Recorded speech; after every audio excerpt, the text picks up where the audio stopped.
Hey, Jarod, how's it going, buddy? I'm good. It's Friday. Bring it in with me and Coach Thorpe. How are you, sir?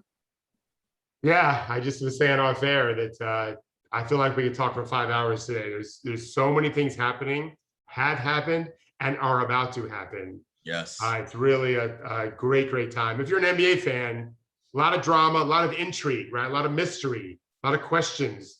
We haven't always had that, Jarod. Yep. We've had questions before, like, you know, are the Warriors going to win in 4 or 5, right? Or just there's been a few series of drama in previous years. This thing is wild. Well, I love that you brought that up. And before we touch that really quickly, shout out to Caleb Landmaster, 2021 Coach of the Year. I saw that up on Instagram. Good job, my guy. I know, Coach Thorpe, you're a big part in helping Caleb in his profession and help mentoring him. So kudos to him and the work you guys do together. You know, we do talk about that, right? Like the drama. And I mean, it's a TV show. Basketball is a TV show. I tweeted this the other day. How are you a sports fan and you don't love the NBA? Like, who are you? Like, I don't understand people like that. This is incredible. I don't get it. But anyway, it is about that though, right? Like the drama and the intrigue. And boy, do we have a ton of it. And we'll get into that. But Coach, I know you want to do something really quick and special to start off the show. Yeah, so before we get into playing jazz, my twins are 20 today. Like anyone, there's a story. So, I met my wife when I was 22 and she was 19. And we fell in love pretty quickly. And a decade or so later, we had these tiny little twins to take home. And now they're 20 years old. And like, when did this happen? I remember being 20. I remember being 20. And I was able to hug my daughter last night. And I've only been able to talk to my son. But it's amazing. And the best news is I love my wife. We have a great family. My kids love their mom so much. But I had to take a deep breath last night, pour a little drink, and just think about, I have 20-year-old kids. It just doesn't seem right. But anyway, happy birthday, Max and Rachel. Well, you got salt in that beard, so that's Don't even get me started between that and my hair. I just have to laugh at what I looked like when I was 20 compared to now. So, all right. So in our jazz segment, I want to start off with something more sober. Then we'll get into basketball stuff. At least I will. Tom Hanks wrote an op-ed, I think it was for the New York Times, and it's called "You Should Learn About the Tulsa Massacre." Right? We need that. I think we need celebrities to talk about what hasn't been talked about nearly enough. And so I just want to read something he wrote, because actually I could have written the same thing. I'm not a celebrity, but we're similar of age and I have a similar experience. He starts off his op-ed piece, Jarod, talking about his love of history. And if you know him, you know that he's like produced major shows about history. He says, but for all my study, I never read a page of any school history book about how in 1921, a mob of white people burned down a place called Black Wall Street, killed as many as 300 of its Black citizens, and displaced thousands of Black Americans who lived in Tulsa, Oklahoma. My experience was common. History was mostly written by white people, about white people like me, while the history of Black people, including the horrors of Tulsa, was too often left out. Until relatively recently, the entertainment industry, which helped shape what is history and what is forgotten, did the same. That includes projects of mine. I knew about the attack on Fort Sumter, Custer's last stand in Pearl Harbor, but did not know of the Tulsa Massacre until last year, thanks to an article in the New York Times. And these are complex issues that need to be solved, but some of the ways to solve them aren't complex. This is one of them. We need series. Tulsa wasn't the only massacre. It's one of many that none of us learned about growing up. None of us, meaning people who look like me. And I went to good schools, but we know why, as Mr. Hanks writes, why we didn't learn these things. So yes, they need to be in textbooks, but they need to be movies and documentaries and series. And Mr. Hanks is a powerful, powerful man with powerful friends in Hollywood. I don't want him to stop with an op-ed. I think there can be a lot more that Hollywood can do to help my children and their friends and the generations afterwards just grow up knowing these kinds of things instead of learning about them like I did in my 50s and Hanks did in his 60s. I love that you brought this up, Coach. The Tulsa Race Massacre is something I learned about as a very small child. I might have been 4 or 5. My dad might have taught me about it. And it's interesting, I actually that my dad was the one to teach me about it, because from an education standpoint, he is not an educated man, right? Like he doesn't have a college degree or any of those things. But he's a well-read person. And he really like got me up on all these different things at a very young age. At the time, I wasn't appreciative of it because I want to watch cartoons or something more fun. But him sort of like forcing me to do that at a young age was really critical to sort of who you see now and the way I think about things now. And as you pointed out, and as Hanks pointed out in his piece, Tulsa was not the only place. This happened in North Carolina. This happened in Illinois. It's happened all over the country. All over the place. There were settlements where Black people did what we were told, right? Okay, work hard, do the whole thing, have your own community built. Okay, we did that. Not only did it, but thrived.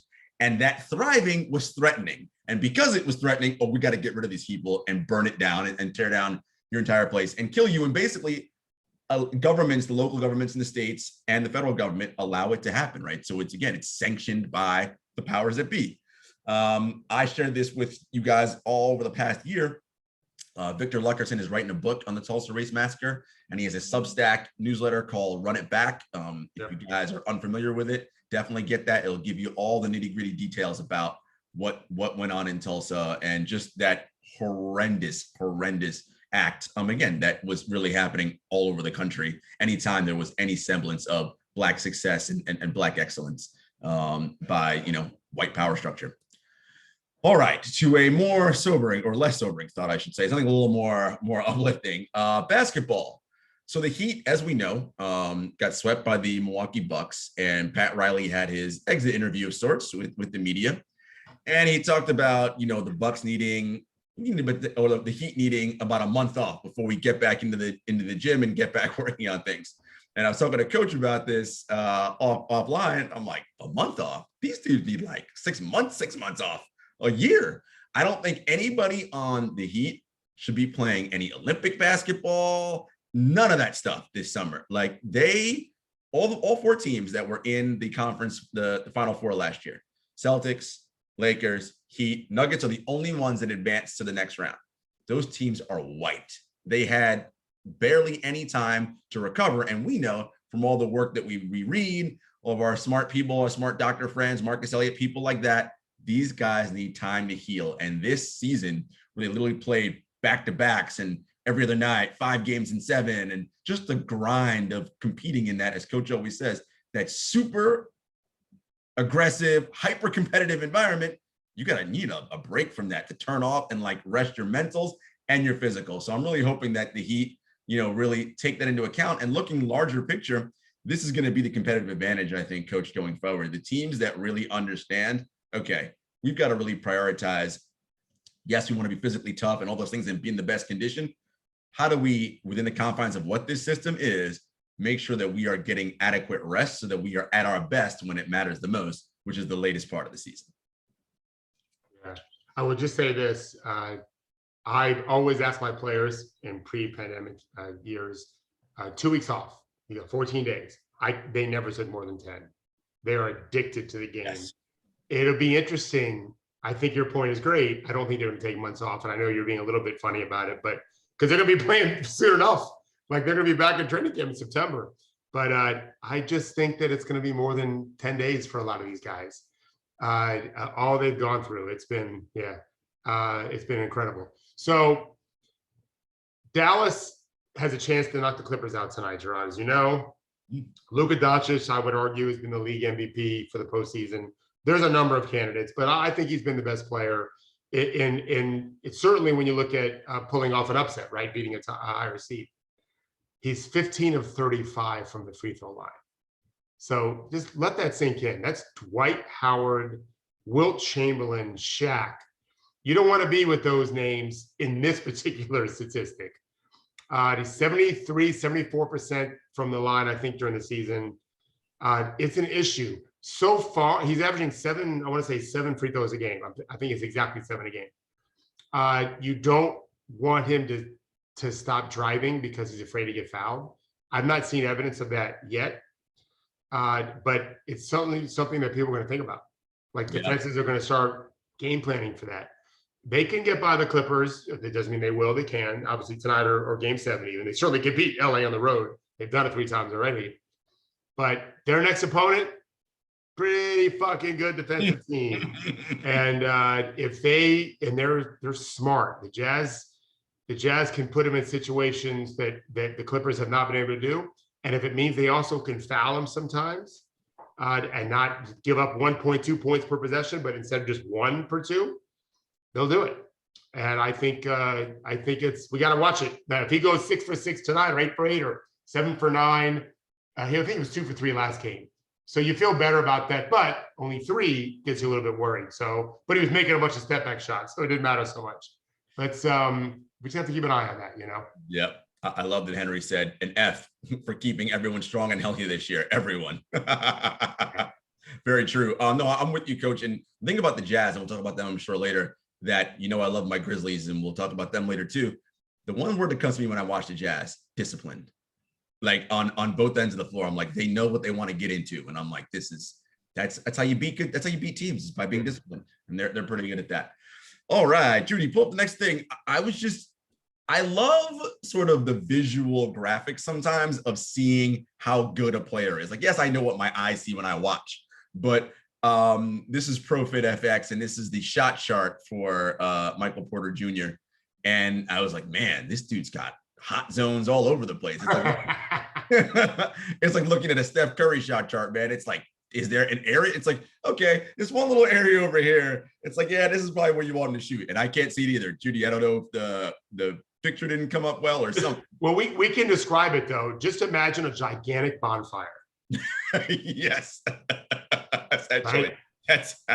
Didn't he make I'm sorry to interrupt you. Didn't he make 6 threes out of 7 in the first quarter last night? He did. He scored 22 in the first quarter. Then Devin Booker matched or exceeded it half an hour later, did the same thing. Did he really? Yeah. Booker was, they were, the 2 of them were incredible. And that's, that's kind of the theme that we're kind of going with here, Coach, is this idea of the changing of the guard in some ways, right? I mean, yes, there are elite players still who are in their 30s in the league who still matter, right? Who still move the needle. But these young guys, as the kids say, got next. And what I think I love the most about these young guys, Coach, is they're not afraid. And in this, you can't be like, you're just not going to make it. Like, but when they step on the floor, they are just they believe in their work so much. And they're like, yeah, I know that's James Harden across the way. I know that's LeBron James or whoever. I'm good too, right? And they believe in that. And I just love what I'm seeing. And that Michael Porter Jr. shot chart, I just loved it, man. Like everything outside that 3-point arc, I was like, woo, a lot of fire out there. That dude can stroke it. And they're gonna need him going forward. Yeah, I made an unfair mistake. I think he has a very blank look on his face when he plays. This is going back to last year. And I don't believe you can read people's eyes. We all have, in a sense, shark's eyes, right? The difference is our skin around our eyes can wrinkle. Sharks can't, but they're just orbs in a sense. And but I just reading his face, I felt like he's just blank. And I think this game requires a better focus. Well, he looks exactly the same this year. His face is just as blank, and he's a killer. He's a killer. He is more offensive focused, although his defense isn't bad. It's gotten better. There's no reason he can't continue to be better. He's a young player and missed years because of his back injury. But yeah, watching the game last night, the Lakers are a very good defensive team. It helps having AD and healthy AD, but they're talking about discipline. They're a disciplined defensive team and they play hard. How do you let them get 7 threes? Like, there's going to be one of every 7 games. You give 7 threes in a quarter, he's going to make 6. He's that kind of shooter. He doesn't have Durant's handle, right? And I don't think he has his overall shot creation, right? In part because he doesn't have his handle. But what is he? 22, 23? How old is he? 22. I think he's young. MPJ is come on, young. Yeah, it's unfair when you've got Jokic on the team. So yeah, he's.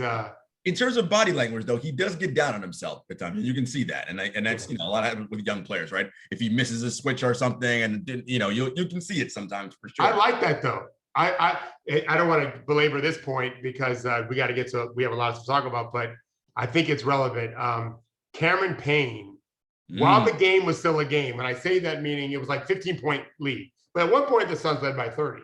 Cameron Payne missed a very makeable shot at the rim, races down the court, makes a play in transition. The ball goes out of bounds, and he starts cussing. He wasn't cussing the out of bounds call. Right. He was mad at himself for missing the shot on the other end.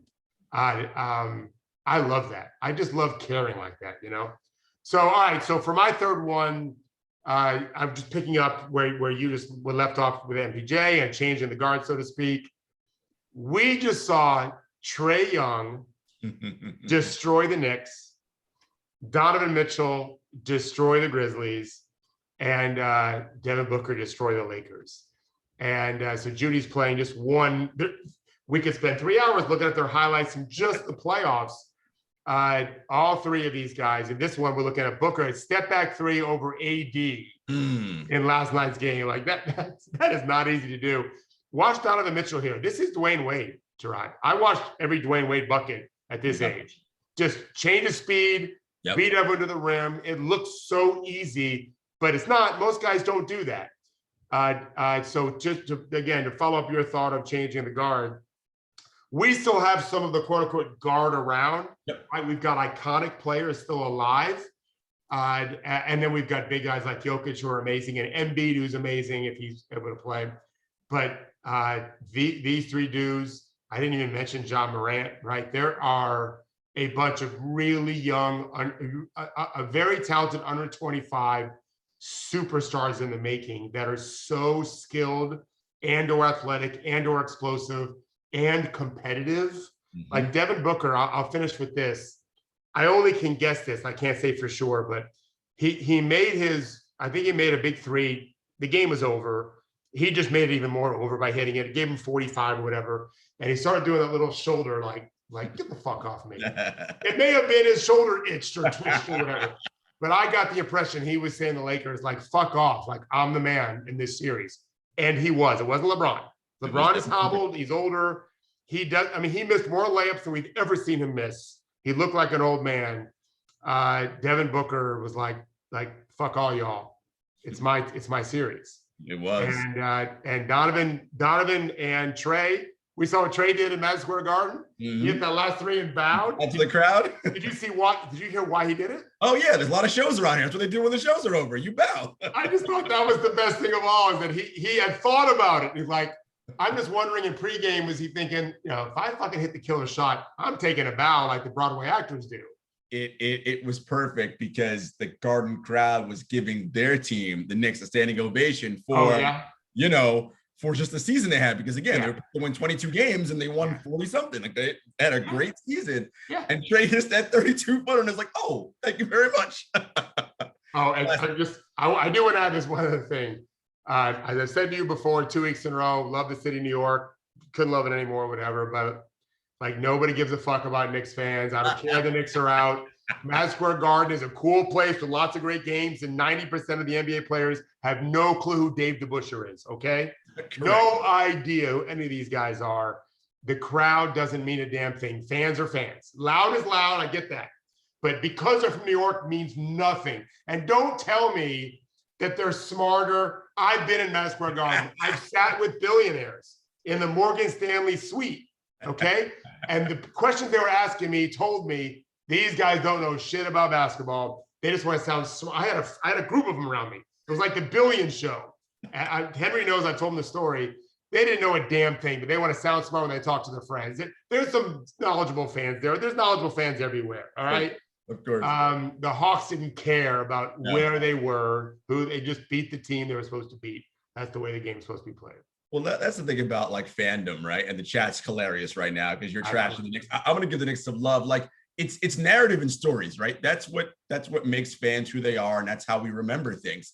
And with the Knicks, the game I'm going back to, Coach, is the famous and infamous Willis Reed game, right? He comes hobbling out of the tunnel, hits his first two shots. That was it. The star of the game was Clyde, not at 38-18. Right. Like that was the dude, but everyone remembers Willis Reed. I'm like, no, that wasn't a thing. It was this dude. That was the thing that won you that title. It's just, but that's how our brains work, right? We like narratives and stories. It just makes life easier for us. But on that note, I'm going to follow up with something here. there's a lot of talk on NBA Twitter about this, and I tweeted this. There are a lot of people talking, seeing a lot of why haven't we put Trae on his ass comments, like, you know, when he was driving the lane and doing all that kind of thing. And this is a larger sort of like commentary I have about sport that like I've never understood. It happens in baseball and all these various things, right? Like a player is playing out of his mind offensively, and the other team can do nothing to stop him or her. And that person who's, you know, doing well is celebrating and letting you know how great they are. And the response is always, well, let's do something non-sport related to let him know how we feel, right? Let's throw a baseball at his head to knock him down. Let's knock him on his ass when he comes to the lane. And I'm just like, I don't understand that. Like, that's not the sport. The sport is basketball, baseball, whatever it is. If you're mad that you're getting shown up, be better at your job, right? Guard the person better. Strike him out next time. Whatever the situation is, like, don't be mad because they're killing you and then now want to commit violence against them. Be mad at yourself that you can't stop them. That's all. It's my little PSA. Yeah, I love that tweet you said. I responded to it. I remember, like, the idea that the JJ Redicks and Trae Youngs and all these great shooters, like, haven't seen everything, to include the dude that knocks you over. Like, they've been knocked over before, okay? And then lit a team up for 50. All right, so we have a special guest we'll bring on in a minute. But before we're gonna do it now. Yeah, we're gonna bring on our special guest right now. Judy, make the reveal. Who's our special guest? I think people probably. I hope there's another guest. So we have Henry on because after I do a quick Lakers eulogy, of which you guys can comment as much as you want, then we're going to talk about the most disappointing team of all time, the Portland Trail Blazers. Did you play the violin? We could use a little violin, a little sad. No, I don't think anyone's sad with the Lakers, but I do want to point some things out. And so I have those links up there, Judy. Everyone is, I listened to a podcast this morning that must have been taped at, 2 a.m. Eastern time after the Lakers lost. In March 21st, this was the 4th best team in the league at 28-15. They were 4th in net margin. And they obviously, if you look at the list we just posted, they were tied with the Phoenix Suns 4th in wins. LeBron at this time was an MVP candidate. He was top 10 in net rating. The Lakers were an amazing defensive team. And Anthony Davis, of the 43 games that the Lakers had played to that point when they were the 4th best team in the league, I think Anthony Davis had played like 23 of them. And yet there they were. This is a situation where they had 2 major injuries. LeBron during the regular season, where they dropped precipitously, of course, because they dropped from 4th to 7th. They actually a 2nd seed at that point, tied with the Suns to the 7th seed. And then, of course, AD both then and then during the postseason. I don't think LeBron recovered. He didn't look healthy to me. It wasn't just old age. I don't think. I think because he was playing so good to start the year. Now, he had played 42 of those first 43 games. You can question that. That may not have been so smart. You can question Andre Drummond's acquisition. That wasn't such a big deal. He was a buyout. Montrezl Harrell, that's a bigger story. Dennis Schroeder got COVID in May. This is June 4th. He got it in May. Now, he shouldn't have. He didn't want to take the vaccine. Maybe he couldn't take the vaccine. It's not fair for me to judge that. All I know is he got sick in May. All right. And has not been the same since. I think we can all agree on that. And so guess what? The team isn't as good when LeBron and AD are not so healthy, and one of them not healthy enough to play at all. And their 3rd best player gets COVID. No surprise. I was impressed that they fought like they did. I don't think they're in game 6 anyway. They went down 30, at least competed back. I don't think their management team is special. I do think their coach is amazing. We can criticize them. I don't love their future, to be honest, because I don't think they can even afford what they have now. If you brought them all back and they were super healthy, I think they'd be very good. I don't know if they'd win a championship, but they'd be competitive again. Horton Tucker, they may bring back. We don't know. We don't know what they're going to look like next year, but let's just be fair. This is what happens when you have 2 superstars and they get hurt. It's just the league has the Warriors didn't win a championship a couple years ago because they had superstars that got hurt. That shit happens. You get an F, Henry, right? No, not the Lakers specifically, but the league gets an F for keeping their players healthy and strong right now. I mean, Brad Stevens retired as a coach because of the toll, right? he's only 8 years older than LeBron, who has actually to go out there and run around and try to beat people up, right? Like, just being a coach was too much, right? So because of the taxing, everybody says it, right? I think, and also at LeBron's age, we would expect him to really be the best player in the league 0 games a year, right? I think he probably reality can pull it off, 20, 30, maybe 40 times a year. And every other game past that is just a waste. You're just making him tired. Last night, he fell down in a routine post-up. He fell down a routine drive. He got badly blocked, like his shot crushed. I'm like, this is the player. LeBron with the ball right where he had it was the NBA's most fearsome weapon 5 years ago, right? Now, who blocked it? I forget now, but it wasn't an all-star. I think it might have been Devin Booker. Like, it might have been a smaller dude. I didn't think it was an all-star. I can't remember who it was, but it was definitely like, I was like, oh my God, this is not LeBron James, right? And then actually, to me, the funniest part, that's not funny at all, but like the biggest portrait of how tired everyone is LeBron is in the middle of a fourth quarter of a winnable game, an elimination game, and asked out, that's rare, starts heading for the bench. And Marc Gasol is like, oh, I have your geriatric man pillow that you need to sit Yes. on. Why don't I give you this? And then LeBron's like, no, you keep it. I will get another geriatric man pillow because neither of them is certified to fucking sit in a chair. I didn't see that part, but I do want to read a quote that I found from Mike Malone. He said, who's the Denver Nuggets head coach. He said, this season was unrelenting. I can't wait for the day when I can wake up. I don't have to worry about what time I got to go down to the arena to get another damn test. The Nuggets typically did 8 a.m. testing, which is, I think some teams do a little later than that. But he said, I think this year has been the hardest in my 20 years in the NBA. It's the mental toll, the physical toll, the emotional toll. Henry talked about Brad Stevens. This is that year. And we wrote this, I think 4 or 5 weeks ago, Henry. I think the title you gave the story I wrote was Not the Lakers' Year. Like, you could see this coming. I thought they would have enough to get by Phoenix, and then they would die. I was picking the Lakers to lose no matter who they played in round 2, because I didn't think they'd be able to get through 2 series. Turns out they couldn't get through 1. And whatever, we move on. We'll be just fine without them. Well, it's an epidemic, though, right? Like, so like Damian Lillard is turning the ball over, running around a routine screen because he's so tired, right? CJ McCollum can't hit a single floater all game. Jamal Murray's out. So Nikola Jokic is the only star who's playing like himself in game 1 last night. Game 2, we're supposed to have Devin Booker, Chris Paul, Anthony Davis, LeBron James. And we end up with like Chris Paul's like this guy all night, right? Again, 1 star is able to run around and jump. That's Devin Booker. So they win. I feel like this is how it's going around the league. Yeah. Well, we got Embiid, we're not even sure when he's going to play. Right. All right. So that part about Embiid, though, like, I've never heard when I got that email from this PR, I was like, day to day with a meniscus tear. Yeah. Who says that?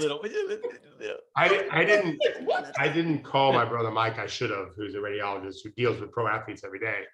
But I agree, Jarod. I've never heard that. So we do Nuggets Blazers. Judy, can you play this YouTube little clip I have, the play that symbolizes what went wrong? It's okay, Henry. Don't be sad. If it doesn't work, Judy, that's okay. This isn't just about this one play. This is the end of third quarter. The Blazers now have a 6-point lead. Morris does a long jump 3, but if you can't do it, I don't know if you can play it again. The problem with their guys is you can't let a very fast right-handed shooter dribble as fast as possible with only his right hand, and not make him change direction. This is high school stuff. Yeah. Covington let him beat him going right. If you make him going left, it doesn't mean he makes the shot. It's just a harder shot when you have to turn the corner the other way when you're a right-handed shooter. And then remember, if he's turning left, the defender's on his right side, so you can influence the shot more. So I watched it live, and I thought that is going to hurt. I don't know if they lose the game, but right away I thought that is going to hurt, and that you could have guarded better. If he makes it going left at the end, you did your job. You're playing blackjack, and he got 21 with a 16 hand. That happens. But no, they let him double down on 11. Yeah. You can't let him go right the whole way. That game last night, I'm very respectful. I didn't want to text you during the game because I bet you were going through some emotions. So I that's all right. But during that third quarter, I was like, I just don't feel good about the Blazers' lead. Like, I'm just like, I don't like it, because it felt like, it's coming. They're going to put their foot down on the Knicks, and I was like, oh, but they're not. Like they just keep letting them hang around and hang around. And it defense, right? And as a Blazers fan, that's what came back to bite them in the end, as it always does. Like the inability to get stops, and then Nurkic, for whatever reason, goes on a fouling spree. Like I was like, what is happening? He had no fouls, and all of a sudden 4 in like 5 minutes. I was like, what's going on here? He was done quickly. Will Barton, you look like me when I was 20. I know this from pictures I've seen. Man, button your shirt up, all right? I was 20. Oh no, I disagree strongly. I was totally into that. I thought I don't remember any of this, but all these pictures, the girls I was buddies with in college, they have all those scrapbooks. In every picture, I have a big Jewish star on my chest, which I've not worn in 30 years, and my shirt mostly unbuttoned, which was fine. I looked just fine without it buttoned. But I was 20 years old. I had an excuse. I was like, the first time I caught it, I was like, whoa. I'm like rewound. I was like, showing my son. I'm like, look at this. Like it's in the background and someone runs by and you can just, I'm like, I think Will Barton is like, his shirt is unbuttoned to his belly button. Like, it was, yeah. All right. So Henry, we're your therapist. I have some training in that. Talk to us, Henry. How are you feeling, Henry? Yeah. So all season there was like, Terry Stotts is done, blah, blah, blah. And I felt like this is it felt a little unfair. Like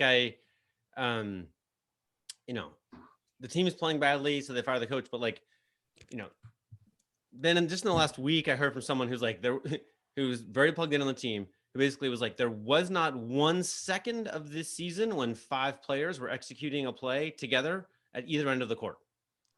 So, I don't know who to blame for that, and this guy I was talking to really frankly blamed very powerful players on the team, which isn't just one person. There's more than one. But, so I think there's a little bit of, nobody wants to be yelled at about like, whatever, however annoying it is to play for Quinn Snyder, or he's like, no, here, not there, like every second, like Blazers didn't want to be hassled that way. Right. And also Terry Stotts arrived, like, a good friend of his told me when the Blazers hired him, basically, he has a beautiful offensive mind and we'll see if he can get good at coaching defense. I was like, fingers crossed. Right. And they never brought in the like accomplished assistant who would run the defense, and maybe because no one wanted to be coached on that. And I felt like I was seeing, as this series played out, like Nurk and Robert Covington caught all the shit from his teammates who were just disinterested on defense, especially Dave. And so they were, to me, like, this is why Nurk is almost intentionally fouling out of games, right? He's just like, God damn it. Like, Nurk wants to be, he said after the game, like, he wants to have a bunch of stuff run through him. He wants to be like a big star, but instead he's like spending his whole life like, do you want me to guard the MVP or Dame's guy, right? Like, this is what he's doing. I can't do both. Like at some point, I think he's like, fuck, right? And he said, basically said he wants to leave after the game. And I'm like, I get that. And, so I felt like they gave Dame the teammate award at the beginning of the game, and that's great, but it wasn't for defense, right? Like I just looked up today, like, I actually, Ethan Sherwood-Strauss wrote a story years ago about Steph going from being like a very bad defender to a middling defender. And that's when the Warriors got really good. Like, these steps matter. This might be why Dame doesn't get to a finals ever. And among the players who are much better than him at defense, Steph, Kyrie Irving. Yeah. And by the way, who's way better? 95th percentile, Facundo Campazzo. Yeah. Who's about 5'5". Like, yeah. I mean, so much, Henry, you're so right. So much of, and Coach Ray say this all the time, like, it's just so much of defense is effort and like wanting to give a shit on that end. Like, and the thing about Dame, you don't got to be all NBA, but you can't be a liability on defense. That's the thing. Don't be a liability. And unfortunately for them, that's what he is right now. And with CJ, we talk about all the time, the tax in that backcourt of those two little guys that don't want to play deep. Poor Nurk, right? He's got to guard 3 dudes at once, and he's pretty good, but he can't do that. I just, would Drew Holiday be a better pair with Dame than CJ McCollum? Probably, right? Like, that would help them, but that's not happening. The Blazers wholesale changes are clearly coming. I don't know how or what or who, but things are happening. So David, I said to David that I heard that, like, basically Terry Stotts was going to be gone, even if they won the championship. And he said that he thought the GM should go first. And I'm interested in that comment. Neil should go, but yeah, himself. yeah. I feel like the easy thing to do is to blame the coach. To me, the smarter move is, okay, we've really hit a wall, and we've done a decent job amassing talent. The reality is, there's two realities I look at from this series. One is Damian clearly is crazy, crazy special. And so that's probably defined where you are more than anything else. Is you have one of the best guards in the last 5 years on your team. The other thing is Monte Morris changed the series. Well, I like Monte Morris, but when one player who's a decent NBA player flips the series, there's something structurally wrong with what's going on. From roster spot 1 to roster spot 12. First guy on the call sheet, last guy on the call sheet. That goes to management, right? Unless the owner has tied his hands, which is possible. I don't know anything about the ownership there in terms of that. So yeah, I'd want a fresh approach. The other part is, I'm a big believer in this too. There's something wrong. And so to just, use a little silly putty and stuff to plug the holes, man, the leaks are coming. So I like the idea of starting brand new, a new vision from the very top and go from there. And I didn't hear what Dame said, though. I did see a headline. Did he act like he wants to leave? He posted on Instagram Nipsey himself walking out of the arena with a Nipsey Hussle quote that was basically like, do you remember the exact wording? Did not see it. I saw this and I forgot the wording too. But something like, how long do you keep this up? Right. So yeah. So now you have to have the heart, because he's, it's talked before, but him wanting to be there forever. This is why this is just my opinion. You need to bring someone else in that has no emotional ties. Damian Lillard is just a name. He's a big brand name, but I need to look at his data and forget about all the years he's put in. Let's make a business decision for the Blazers, because that's a team. They have enough assets. They have enough players and assets to be really good next year, whether they make trades or not. So let's get someone that have no emotional ties to our players, a coach that's brand new, and start over with that. That's how I would do it. I wonder, so I'm with you there, Coach. So is it, because the people who I love on Portland, obviously Dame, but he doesn't count. So Dame, we know, is a keeper. Anthony Simons, I know Henry loves. I like him too. And Nurk. Everybody else, I'm kind of like, you guys can all, we can see what we can get back that may be better for us fitting. That's me. What about you, Henry? Who are the guys that are like keepers for you when you're like, the rest of you can go kick rocks? I mean, I think CJ was great. CJ was great till he got hurt. Yeah, CJ was amazing. The problem now, right? Now that Dame's 30, is that right? Yeah. And he's little, right? Like this is the cliff comes earlier, right? You have to be athletic, right? When you're little. The problem is that now you can't develop anyone. Like there's no one they're going to draft you have time for, right? Like, so now you're at market value rates for everybody, right? Like Zach Collins now has to be good, right? Or et cetera, right? Like whoever it is, like you have to go get Norm Powell type players who you can plug in and go, because you can't. Anthony Simons was in the league for a long time before he helped him ever win a single game, right? So there's going to be, so to me, this is I have not been in favor of changing a bunch of stuff, but now I am, right? Because I'm like, okay, the problem with Dame and CJ is that they're not bought into team defense and they're a little bit ISO heavy with the ball, right? What's the problem with Anthony Simons?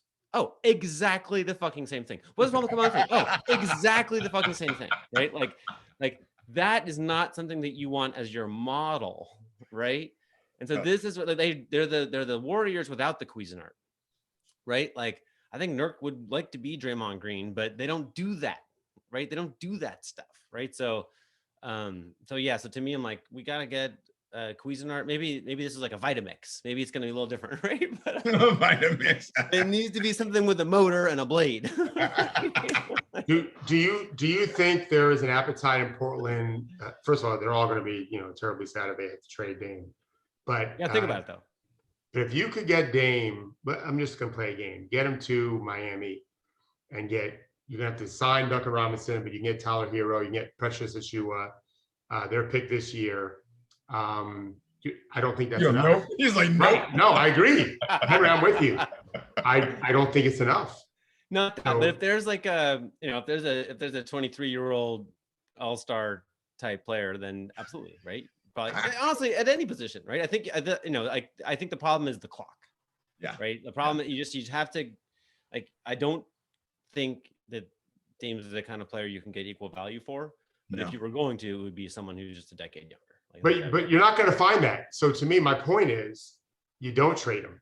You get it. There's no, that team is talented. There's been periods of time, like 6 weeks of time, where they were a top 5, top 6, top 17. Bring someone else that's got more defensive chops, whether the head coach or assistant coach. Have something new and different. Run a real offense. Right? Nurk is a good passer in the pinch post. Use him. You let him shoot more threes. Right?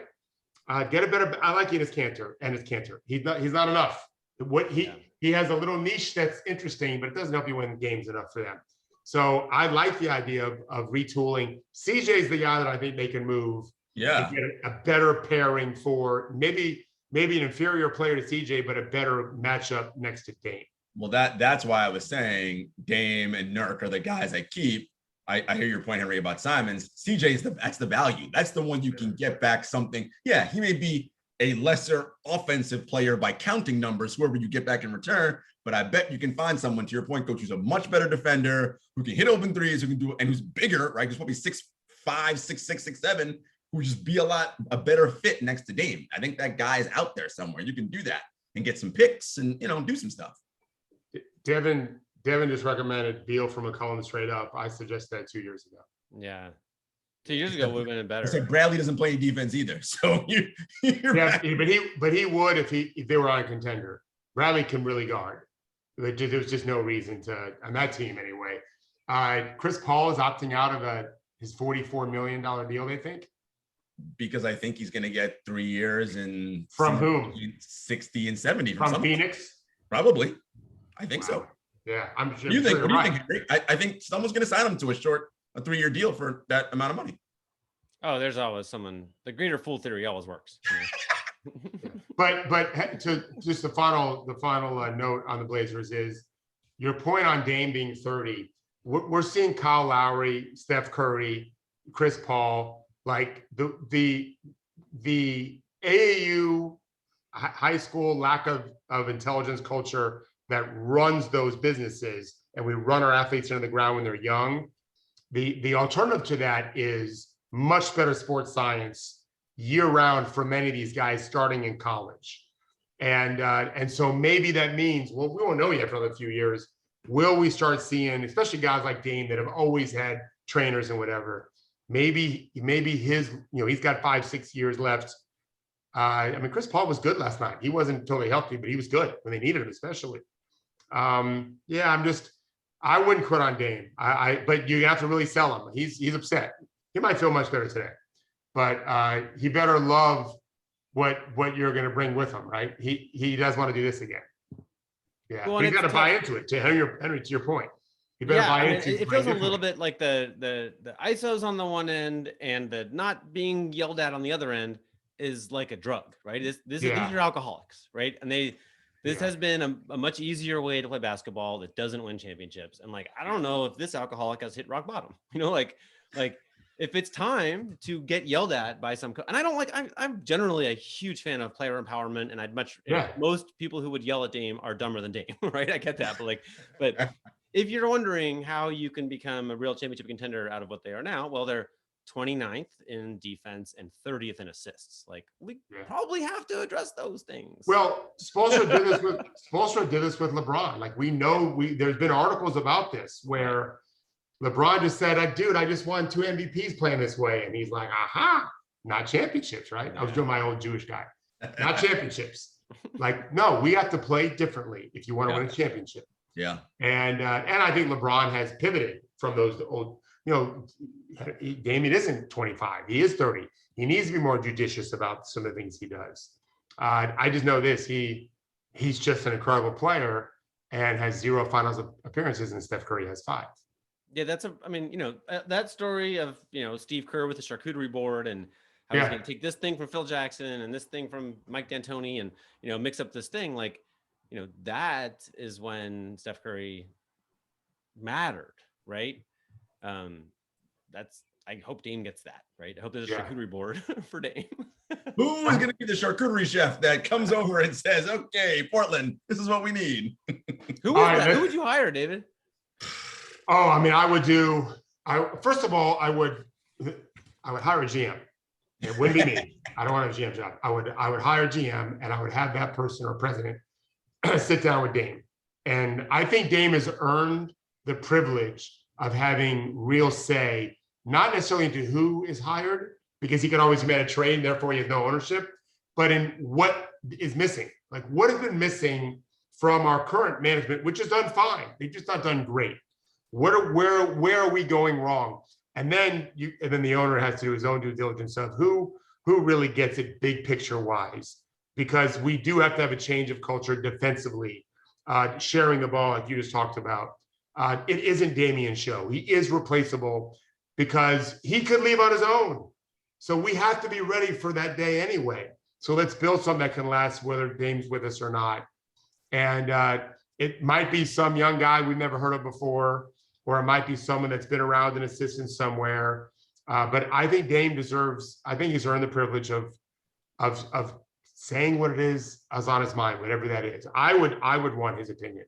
He wouldn't leave this job, but I mean, you'd want Nick Nurse, right? Like, I think that'd be a guy who could be a good culture setter. I mean, really, what you'd want is Masai and Nick Nurse. Just leave Toronto and come over to Portland, right? Like, I think that would make Henry really happy. Well, the Canadian border's closed, so like right. You guys can't even really go home. Right. That's funny. I think that but that's the point. Is the management should know who are the best guys. And I don't love interview processes. I do love tape. So find me coaches that have utilized Dame-like talents, gotten them to guard. How'd you do it? Not just what did you do? How did you do it? When you mentioned Campazzo, so Damian Lillard plays basketball, guys, offensively, as if he has the attitude of, there's no fucking way this guy can guard me. Mm-hmm. Campazzo plays like, there's no fucking way this guy can score on me. Mm-hmm. And I'm offended he wants to. Like, what? How does this guy think he can score on me? So you need that, right? You need to have that. And this is where I feel like, I said this to Henry a couple games ago, my heart sank watching Dame not try on defense. And I remember watching Steph Curry over the years and all the baggage he had to carry offensively. He still cared about defense. You just can't get blown by and not stay connected. You can get blown by. It's a hard game. You're trying to keep threes and whatever. You can't not stay connected. And Dame just didn't. He didn't. His offensive stance looks like he's about to win a 100-yard dash. His defensive stance looks like he is not interested at all in eating anything but bonbons, right?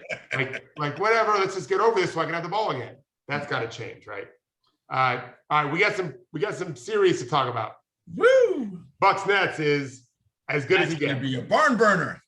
Both of them, I think, have a chance to be good. We just don't know about Embiid, but let's talk Bucks Nets. Our resident Nets expert, what do you think? It's going to be a barn burner. I'm excited. Really looking forward to this. I like your theory, Coach, about you put it in buckets, right? 4, 5, 6, 7. It's for sure a 6-7 series. I think so. Everything that the one team does, the other one has some kind of counter for it, right? With the exception of, okay, Giannis could potentially score 50 points a night. But if he does that and the rest of those guys don't go up, that might be a winning strategy. It is a shame that this is the conference semis and not the conference finals or the NBA finals, because I think we have the potential to get the best series we see all playoffs out of out of this one right here. I'm going to lean early Nets in 7. I'm wondering, I'm a little, it's a pet issue for me, the whole rest and injury thing, but I'm wondering if the Net stars missing almost all the season is the greatest thing they have going for them. Like less wear and tear on the legs this year. That's for sure. Yeah. Maybe that was brilliant. Maybe that was absolute. Maybe Kyrie didn't feel like playing was like exactly when they won the championship, right? Despite everything we've been taught about competitive nature. Like maybe that was absolutely fantastic thing. I hope not. I believe in rest, of course. I'm not one of these guys that doesn't believe in rest, but I think that there's going to be lots of holes in their defense because they just aren't so connected. And we'll see if the way Milwaukee played, the most impressive series we've seen so far has been Milwaukee beating Miami 4 straight. Miami was rolling. I think they were 11-4 in their final 15 with like a top 3 rating. They got destroyed after Milwaukee miraculously won the first game playing terribly. And that team, now, if I'll tell you this right now, I'm picking the Bucks for sure in 6 or less if DiVincenzo is healthy. Oh, he's not. He's out for the season. He's out, right? And so not because I think he's so much better than anyone else. He's just another guy that's good. And so you have to play one guy that's not very good, less minutes. And so that's concerned. But I also think Jeff Green being out is a big deal. Mm-hmm. Not that he's playing great defense this year, but I think in the postseason, he ups his game. He knows how to play. You're a little less reliant on Claxton, who doesn't really know how to play yet and is going to be so amped up. I love his game. But to think he's going to be a difference maker and not foul Giannis, like he might be the first guy to foul out before they throw the tip. He may foul warmups. Giannis going to draw a lot of fouls on him. He's our X factor, as I said in that one video, because he's so springy and so long. But I think he's so jacked up. It's like, all right, calm down, buddy. Like, we can play in the long game here. It's going to be hard. I think that Nash. I happen to think that, like anything else, the more you do something, the better you get at it. And Nash is in year 1 as a coach. I love a lot of things about him as a coach, I have to say. I knew I would, but this team has been on cruise control all year. And I think they're about to get punched in the mouth. I think they'll be fine. Like, they're not going to go reeling. They're too loaded with talent to just get knocked out in 4 or something. But they played such a bad team in round 1. And I do think I've always said this, who you play the series before really helps you in the next series in game 1. I would be surprised if Milwaukee doesn't have an amazing shot to win game 1 and take a 1-0 lead. Doesn't mean the series is over. If they don't win the first game, I'd be much more concerned if I'm Milwaukee. And they have some role players that have to play well. Bryn Thorpe shot it lights out. Connaughton has to play great. There's lots of ifs on both sides. I'm kind of leaning Bucks in 7. But I don't agree at all that this is necessarily the finals. I think the Jazz can smoke everybody. Phoenix, at least if Chris Paul is healthy, Devin Booker is a cheat code player. It's unfair to not recognize his incredible scoring talent. The way they play as a team and Ayton around the rim is money. I do think the Jazz have found. We didn't know a week ago. I didn't know Donovan Mitchell was going to play. Yep. And he's incredible again. Incredible. Better than what he was when he got hurt. He sees the game. I feel like I told this to Henry on the phone yesterday. I think that he and Wade have been watching tape. I have no evidence of that. But I feel like he's been watching tape with Dwayne Wade. He looks more like Dwayne than ever before and just pointing guys out, come here, go there. The game got slower for Donovan, and yet he's still super explosive and athletic. So I'm not ready to say that this series wins the title. And if the Sixers, if Embiid's healthy, they're definitely a legit team, right? But I do think it's going to be a great series. So I'm leaning Milwaukee. It's truly a coin flip, which doesn't mean it'll go 7. It could be a coin flip in 5 or 6 too, right? But the Lakers beat the Magic in that one championship round in 5 games, but I think 3 games went overtime. So I see something similar here. How about Hawks? Yeah. I'm so impressed by the Hawks, man. Like, we knew they had more offensive talent than the Knicks, right? That was just, you can see that on paper, right? The only reason when you're giving the Knicks any chance is the grittiness and all the defense and all that. But I think there's a level where that type of thing maxes itself out. And like, you have to be able to score points. And the Knicks just don't have enough dudes who could score points. Nope. And with this series, without Embiid, with a day-to-day partial tear, like, which is crazy talk to me. I don't even know what that means. Do the Sixers have enough offense to score enough points without Embiid? Maybe. I don't know. Look, I'll say this. The Hawks certainly ain't going to be afraid going into Philly for game 1. They showed their tough. That was the thing about the Hawks, I think, that most impressed me. We wondered if they were tough enough, right? Like, physically to handle. They didn't seem bothered at all about the Knicks' physicality whatsoever. If a coach can do anything besides X and O's, he can imbue not just a confidence, but an identity, right? That's what Vogel did in LA for sure. Nate McMillan talks less, except for timeouts. So I think Nate runs very, very good timeouts. but he doesn't say anything during games. He's the watcher. But I'm telling you something, his teams guard. Like they know what they're supposed to do defensively and they execute. And he's tough, man. Come on, he like he was as a player. He's grown on me as a coach. I think he's gotten better as a coach. I think they're going to win the series if Embiid doesn't play. I think so too. I do. I think they win the series. If Embiid plays, I think the Sixers are going to win the series. It'll be a good series. Embiid they're just a better team. When Embiid's on the team, the Sixers are better than the Hawks. The Hawks didn't play enough. They had a lot of injuries. DeAndre Hunter didn't play down the stretch. He was huge. And we talked about this on the show. He can really guard. He's just a big fucking guy. He's exactly, and John Collins was so much better against Julius Randle. He got destroyed. Randle averaged 37 a game in the regular season in 3 games.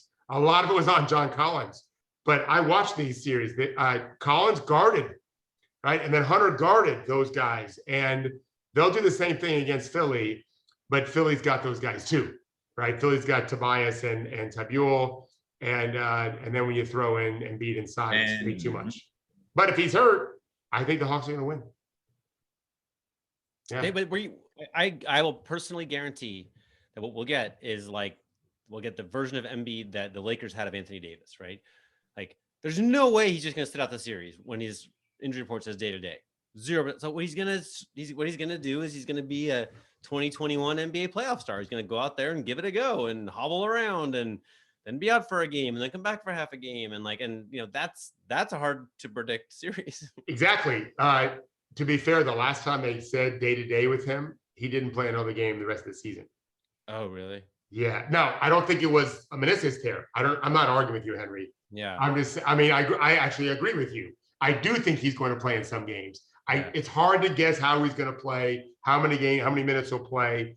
So this is the challenge, right? The Sixers with Embiid kind of, sort of. Yeah. I don't know if that's enough. Atlanta's really good. A meniscus is not an ACL or MCL, but it's still a meniscus. Like, it still matters. Well, it means your knee's unstable, which means bad stuff, right? And painful. Wait, but did you guys pick? We're almost at time. I'm interested to know who's going to win Suns Nuggets. Oh, we haven't talked about that yet.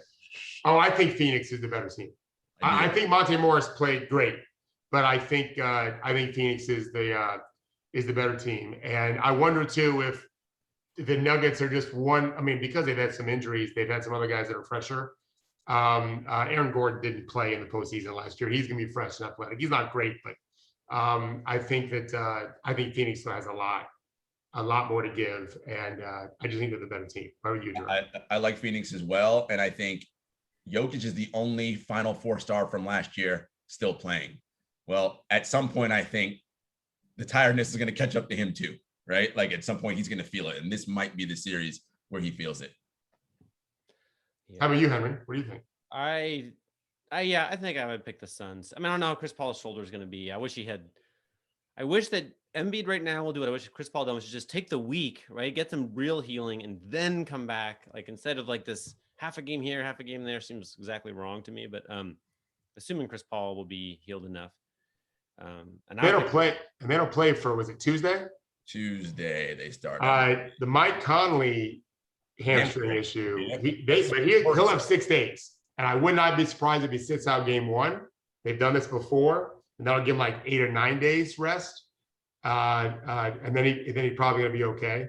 But this is hard. It's hard to predict anything, because I think when they're healthy, the Jazz have, because of Donovan being the way he is, they're the best team now in the league again. And but they need Mike. He's an all-star, and he's playing lights out. At least he was. He's my favorite Jazz player. He's unbelievable. I love watching him. Yeah, he really is unbelievable. All right. Jarod, take us out, buddy. It is a wrap. Thanks, everyone. Thanks, Henry. We appreciate you. Fridays with Henry. This was fun. I can't stay away for too long. We didn't have it on Monday, so here you go. Thank you for having me. We'll wrap up the weekend games on Monday. Have a good weekend, everyone. Make sure you're watching all the playoffs, because, I mean, it is the NBA after all. How do you not love this league? Who are you people who don't like the NBA? I don't want to know you. Never mind. Anyway, have a good weekend, everybody.